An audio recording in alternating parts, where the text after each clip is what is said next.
চাঁদাবাজির মহা উৎসব চলছে। বিগত সময়ে আওয়ামী লীগ চাঁদাবাজি করেছে, দখলবাজি করছে। সেই কাজগুলো এখন দায়িত্ব পড়েছে বিএনপির উপর। গাজীপুর চাঁদাবাজির অভিযোগে বিএনপির ৪ নেতাকে বহিষ্কার করা হয়েছে। শিল্প কারখানায় চাঁদাবাজি সহ দলীয় শৃঙ্খলা ভঙ্গ ও দলের নীতি আদর্শ ও সংহতি পরিপন্থী কর্মকাণ্ডের অভিযোগে গাজীপুর মহানগর বিএনপির ৪ নেতাকে বহিষ্কার করা হয়েছে।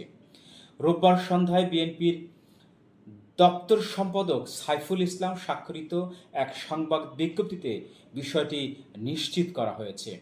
এই ৪ নেতা হলেন গাজীপুর মহানগর বিএনপির সাবেক যুগ্ম আহ্বায়ক রাকিব উদ্দিন সরকার পাপ্পু, গাজীপুর মহানগর স্বেচ্ছাসেবক দলের মহাসচিব সদস্য সচিব আব্দুল হালিম মোল্লা, গাজীপুর মহানগর বিএনপির সাবেক সদস্য জিয়াউল হাসান স্বপন ও টঙ্গী পূর্ব থানা স্বেচ্ছাসেবক দলের সদস্য সচিব সিরাজুল ইসলাম সাথী। দর্শক, চাঁদাবাজি কিন্তু থামছে না। বহিষ্কার করে কি লাভ হচ্ছে? ১ মাস পর ২ মাস পর আবার ক্ষমা দিয়ে তাদেরকে দলে ফেরাবেন আপনারাই। তাহলে এই চাঁদাবাজি দখলবাজি কিন্তু সারা জীবনেও থামবে না। কারণ যে অপরাধ করেছে তাকে সাজা দেওয়ার পরে সেই সাজাটা যদি আপনারা উত্থাপন করেন, সাজাটা যদি আবার ফিরিয়ে নেন, মওকুফ করেন সাজাকে, তাহলে কি সেই আসামি আবার ভালো হবে? কখনোই কিন্তু না। সে কিন্তু আরও বেপরোয়া হয়ে উঠবে।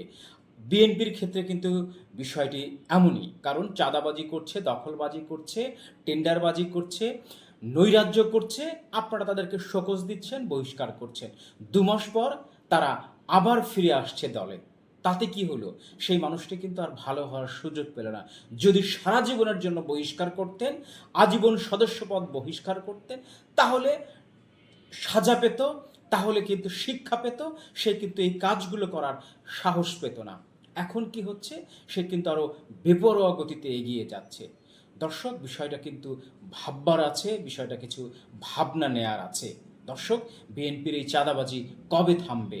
কবে আমরা একটি সুন্দর বাংলাদেশের প্রত্যাশা করি, বাংলাদেশকে দেখব?